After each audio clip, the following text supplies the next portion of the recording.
Hello दोस्तों, स्वागत है आपका इनफाइनाइट नॉलेज में। आज हम करेंगे गवर्नर जनरल और भारत के वायसराय का भाग 1। तो आओ शुरू करते हैं। भारत पर ब्रिटिश शासन एक व्यापारिक इकाई के रूप में तब शुरू हुआ जब 31 दिसंबर 1600 को ईस्ट इंडिया कंपनी ने रानी एलिजाबेथ से रॉयल चार्टर प्राप्त किया। लगभग 3 शताब्दियों के समयावधि के भीतर ब्रिटिश शासन एक व्यापारिक शक्ति से परिवर्तित होकर दुनिया की सबसे बड़ी राजनीतिक शक्तियों में से एक हो गया था। क्या होता है, 31 दिसंबर 1600 को ईस्ट इंडिया कंपनी है जो वहाँ की कंपनी थी, ये रानी एलिजाबेथ से रॉयल चार्टर लेकर आती है। कहाँ पर? भारत में। एक छोटा सा द्वीपीय देश होने के बावजूद ब्रिटेन दुनिया में सबसे बड़े साम्राज्यों में से एक के रूप में स्थापित होने में सक्षम हो गया, जिसके बारे में अक्सर कहा जाता है कि साम्राज्य था जिसका सूर्य कभी अस्त नहीं होता। यानी जो ब्रिटेन है उसकी पावर चारों तरफ फैली हुई थी उस टाइम, तो इसलिए उसके बारे में कहा जाता है ब्रिटेन है जो इसका जो सूर्य है कभी अस्त नहीं होता। यह उपलब्धि ब्रिटेन ने अपने उपनिवेशों की मजबूत एवं कुशल नौकरशाही की पृष्ठभूमि में हासिल की। भारत में उसने ब्रिटिश गवर्नर जनरल और वायसराय के माध्यम से नियंत्रण स्थापित किया। यानी एक उचित, मजबूत और कुशल नौकरों की वजह से उन्होंने ये सब काम किया। और भारत में जो नियंत्रण किया वो गवर्नर जनरल और वायसराय के माध्यम से किया। पहले आते हैं बंगाल पर। बंगाल का गवर्नर जनरल 1773 से 1833 तक रहता है। जब ईस्ट इंडिया कंपनी भारत आई तो बंगाल के गवर्नर पद के माध्यम से बंगाल पर अपना नियंत्रण स्थापित किया। बंगाल के पहले गवर्नर थे रॉबर्ट क्लाइव, यानी सबसे पहले ओनली बंगाल के गवर्नर बनाया गया था उन्होंने। किसको? रॉबर्ट क्लाइव को, ओनली बंगाल का। अन्य प्रेसिडेंसी बॉम्बे और मद्रास के पास समय के गवर्नर थे, यानी बंगाल के, बॉम्बे, मद्रास के सबके अपने अपने गवर्नर थे। फिर क्या होता है, रेगुलेटिंग एक्ट आता है 1773 में। फिर बंगाल का गवर्नर पद का नाम बदलकर बंगाल का गवर्नर जनरल रख दिया। बंगाल के पहले गवर्नर जनरल थे वॉरेन हेस्टिंग्स। ओनली गवर्नर पूछे तो रॉबर्ट क्लाइव, गवर्नर जनरल पूछे तो वॉरेन हेस्टिंग्स। इस अधिनियम के माध्यम से बॉम्बे और मद्रास के गवर्नर ने बंगाल के गवर्नर जनरल के अधीन कार्य करना शुरू किया। यानी जो बंगाल का गवर्नर जनरल था उसी के अंडर में बॉम्बे और मद्रास के गवर्नर जनरल भी काम करने लग गए। फिर आता भारत का गवर्नर जनरल 1833 से 1858।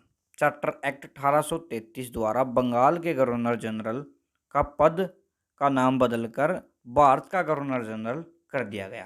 भारत के पहले गवर्नर जनरल थे विलियम बेंटिंग। पहले क्या था? Only governor. कहाँ का? बंगाल का। सबके अलग अलग थे, बॉम्बे और मद्रास के। फिर 1773 के रेगुलेटिंग एक्ट के बाद बंगाल का गवर्नर का नाम बदलकर बंगाल का गवर्नर जनरल रखा गया। इसके अंडर कौन आ गया? बॉम्बे और मद्रास। ठीक है, फिर चलता रहता है। फिर आता 1833। 1833 में फिर जो इसका गवर्नर जनरल का नाम था, जो बंगाल की बजाय भारत का गवर्नर जनरल नाम रख दिया। भारत के पहले गवर्नर जनरल थे विलियम बेंटिंग। ठीक है, फिर आता है वॉयसराय 1858 से 1947 तक। जो 1857 का विद्रोह होता है उसमें कंपनी के शासन को तो समाप्त कर दिया गया और भारत पर ब्रिटिश का सीधा नियंत्रण हो गया। फिर भारत सरकार अधिनियम 1858 पारित हुआ, जिसने भारत के गवर्नर जनरल का नाम बदलकर भारत का वायसराय कर दिया। वायसराय को सीधे ब्रिटिश सरकार द्वारा नियुक्त किया गया था। भारत के पहले वायसराय लॉर्ड कैनिंग थे। ठीक है, अब हम डिटेल में देखते हैं। अंग्रेज आते हैं तो पहले क्या होता है, प्लासी का युद्ध होता है। प्लासी के युद्ध की विजय 1757 ईस्वी के बाद क्लाइव को बंगाल का गवर्नर बनाया गया। ठीक है, बक्सर का युद्ध होता है 1764 ईस्वी में। इसकी सफलता के बाद 1765 ईस्वी में बंगाल में द्वैध शासन लागू किया गया, जो 1772 ईस्वी तक चलता रहा। इसी के कार्यकाल में श्वेत विद्रोह हुआ। किसके कार्यकाल में? रॉबर्ट क्लाइव के। और ये 2 बार बंगाल के गवर्नर बने थे, 1757 में और एक बार फिर 1760 में। फिर बक्सर की विजय के बाद दोबारा गवर्नर बनाकर बंगाल भेजा गया था इनको। ठीक है, आगे राजस्व सुधारों को व्यवस्थित करने के लिए परीक्षण अशुद्धि यानी एरर के नियम को अपनाया गया इनके कार्यकाल में। प्रसिद्ध राजनीतिज्ञ एडमंड बर्क ने क्लाइव को बड़ी बड़ी नींव रखने वाला कहा था और प्रसिद्ध इतिहासकार पीवल स्पीयर ने उसे भविष्य का अग्रदूत कहा था। नोट, क्लाइव ने इंग्लैंड में जाकर आत्महत्या कर ली थी। ठीक है, क्वेश्चन आ सकता कौन से गवर्नर ने आत्महत्या की थी इंग्लैंड में जाके, तो क्लाइव ने, रॉबर्ट क्लाइव ने। आगे है, क्लाइव के बाद बंगाल के गवर्नर बनते हैं जॉन जेफानिया होलवेल 1760 में। इन्होंने ही ब्लैक होल की घटना का वर्णन किया था। फिर बनते हैं हेनरी वेंसीटोर्ट 1760 से 1765 तक। बक्सर के युद्ध के समय बंगाल का गवर्नर थे यही। फिर है हैरी वेरलस्ट 1767 से 1769 ईस्वी तक रहते हैं ये। द्वैध शासन के समय ये बंगाल का गवर्नर थे। फिर आते हैं जॉन कर्टियर 1769 से 72 तक। 1770 ईस्वी में बंगाल में आधुनिक भारत का प्रथम अकाल पड़ा था। कब? 1770 ईस्वी में। गवर्नर कौन थे? जॉन कर्टियर। फिर आते वॉरेन हेस्टिंग्स 1772 से 85। वॉरेन हेस्टिंग्स थे जो 1750 ईस्वी में कंपनी के क्लर्क के रूप में कलकत्ता पहुंचे और अपनी योग्यता से कासिम बाजार का अध्यक्ष बन गए। 1772 ईस्वी में बंगाल का गवर्नर बना गया। फिर आता रेगुलेटिंग एक्ट 1773 ईस्वी में। उसके तहत बंगाल का प्रथम गवर्नर जनरल बना गया किनको? वॉरेन हेस्टिंग्स को। यह बंगाल का अंतिम गवर्नर व प्रथम गवर्नर जनरल था। इससे पहले गवर्नर नाम था, लेकिन वॉरेन हेस्टिंग्स क्या थे? प्रथम गवर्नर जनरल थे। द्वैध शासन को समाप्त कर दिया गया। रियासतों के साथ होने वाली घेरे की नीति का जनक माना जाता है इन्हीं को ही। ठीक है, 1784 ईस्वी में पिट्स इंडिया एक्ट पारित होता है इन्हीं के कार्यकाल में। फिर न्यायिक सुधार।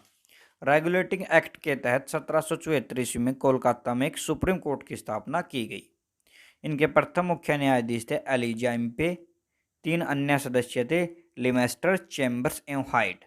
यानी प्रथम कोलकाता में सुप्रीम कोर्ट की स्थापना की गई थी। कब? 1774 ईस्वी में। गवर्नर जनरल कौन थे? Warren Hastings. बनारस की संधि हुई 1773 में इन्हीं के कार्यकाल में। रोहिला युद्ध 1774 में इन्हीं के कार्यकाल में होता है। फैजाबाद की संधि 1775 में इन्हीं के कार्यकाल में होती है अवध के नवाब आसफ उद्दौला के साथ।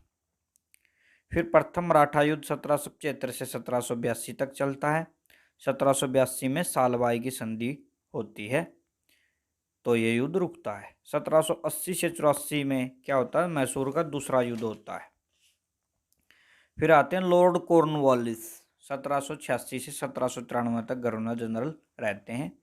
वॉरेन हेस्टिंग्स के बाद सर जॉन मैकफर्सन ने भारत में अस्थायी नियुक्ति पर मात्र 1 वर्ष कार्य किया था, 1785 से 86। ठीक है, फिर 1786 में पिट्स इंडिया एक्ट के तहत शासन को पुनर्गठन हेतु गवर्नर जनरल लॉर्ड कॉर्नवालिस को नियुक्त कर दिया। इन्होंने सिविल सेवा में सुधार किया। कॉर्नवालिस को भारत में सिविल सेवा परीक्षा का जन्मदाता माना जाता है। नोट, सिविल सेवा परीक्षा प्रारंभ में इंग्लैंड में होती थी।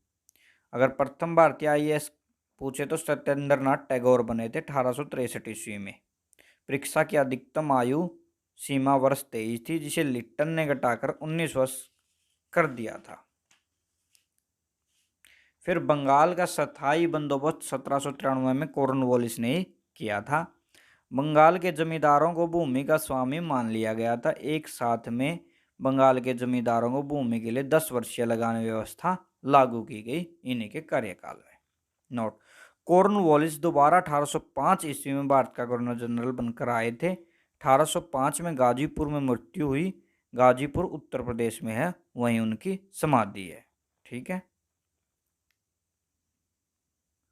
फिर सर जॉन सोरवर्थ 1793 से 1798 तक रहते हैं। ब्रिटिश संसद ने सर जॉन सोर के समय 1793 ईस्वी का चार्टर एक्ट पास किया। इसमें देशी राज्यों के प्रति हस्तक्षेप की नीति का पालन किया गया था। सर जॉन के समय निजाम और मराठों के बीच 1795 ईस्वी में खुर्दा का युद्ध होता है। कौन से ईस्वी में? 1795 में। गवर्नर जनरल पूछे तो सर जॉन सोर।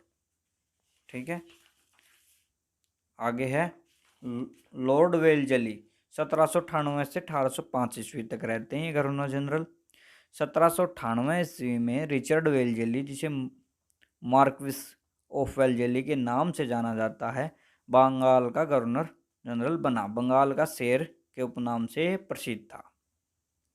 सहायक संधि प्रणाली 1798 ईस्वी में भारत में फ्रांसीसियों के ब्याह को समाप्त करने तथा अंग्रेजी सत्ता की श्रेष्ठता स्थापित करने के उद्देश्य से वेलजली ने भारत में सहायक संधि प्रचलित की।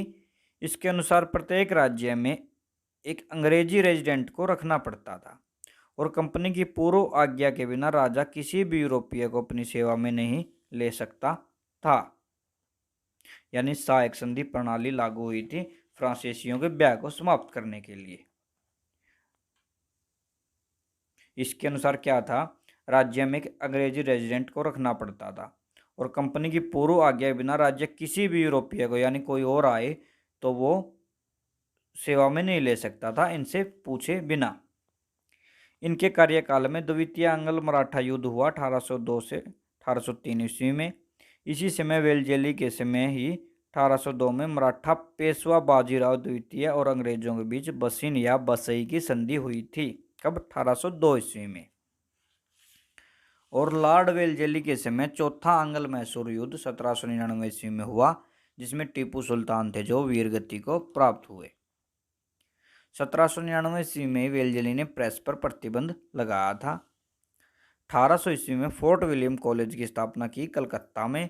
1803 में शिशु हत्या पर पूर्णतः प्रतिबंध लगा दिया गया था इन्हीं के कार्यकाल में। दूसरा मराठा युद्ध 1803 से 1805 ईस्वी में हुआ था। आगे सर जॉर्ज बार्लो 1805 से 1807 ईस्वी तक। इसके काल में वेलोर में सिपाहियों का विद्रोह हुआ था 1806 ईस्वी में, जिसका मुख्य कारण फौजी वर्दियों को पहनने, बालों को काटने आदि से संबंधित था। इस विद्रोह के कारण ही बार्लो को वापस बुला लिया गया। कौन से विद्रोह के कारण? सिपाहियों का, वेलोर में सिपाहियों का विद्रोह हुआ था और यह इस पे संभाला नहीं गया तो इसको वापस बुला लिया गया था, सर जॉर्ज बार्लो को। फिर आते हैं लॉर्ड मिंटो प्रथम 1807 से 1813 ईस्वी तक। 1809 ईस्वी में लॉर्ड मिंटो ने रणजीत सिंह के साथ अमृतसर की संधि की थी। फिर लॉर्ड हेस्टिंग्स 1813 से 1823 ईस्वी तक। इनके कार्यकाल में आंग्ल नेपाल युद्ध 1814 से 16 ईस्वी तक में होता है। 1816 में क्या होता है? संगोल की संधि होती है। तीसरा मराठा युद्ध 1817 से 19 के बीच होता है। मराठा संघ का इससे अंत हो जाता है इस युद्ध के साथ।